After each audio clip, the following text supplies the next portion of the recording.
Make a record. Come here. Out. Yes. What are you talking about back there, sir?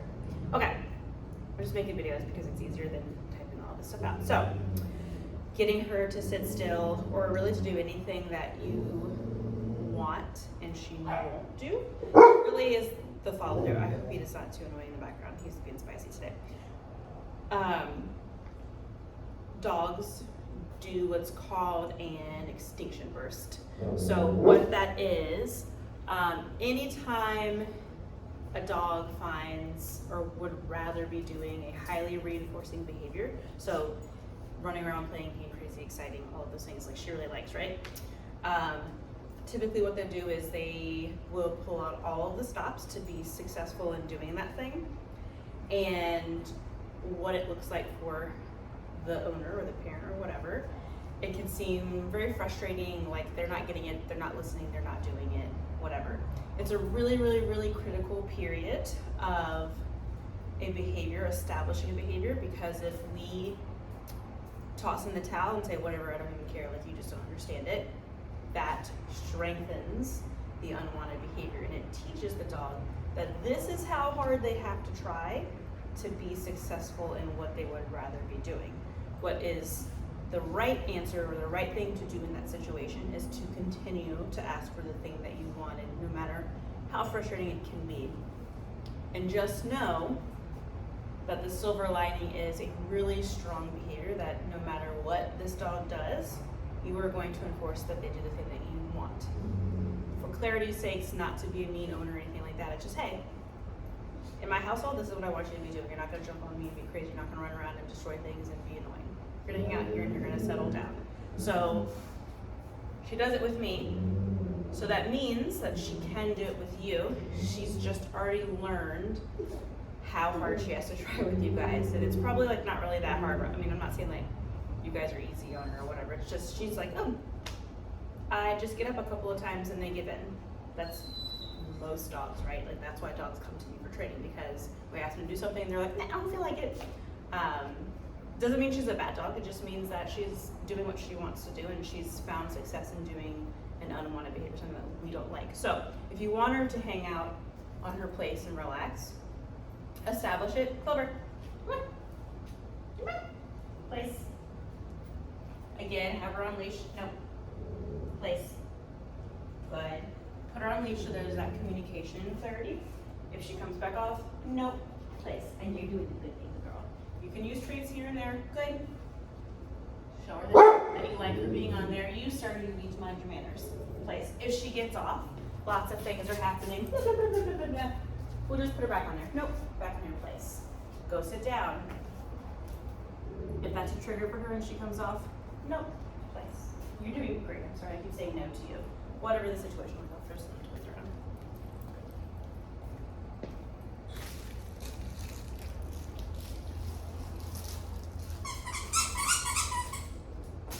All the things. Nope. Good. Whatever, like whatever the thing is that makes her come off. Hey girl. Very nice. Good girl. Place. The only thing that is that does not stop her from coming off of that place is her release word, which is okay. Okay. Which, you know, whatever. She can hang out there if she wants to. Okay. Wee. Good girl. Hi. So remembering to use the correct language. Good. I want you to hang out on there. Okay, we have to release her so she understands the rules of her having to be on there. Murphy, you're being very spicy. If you're using I don't know if you just put it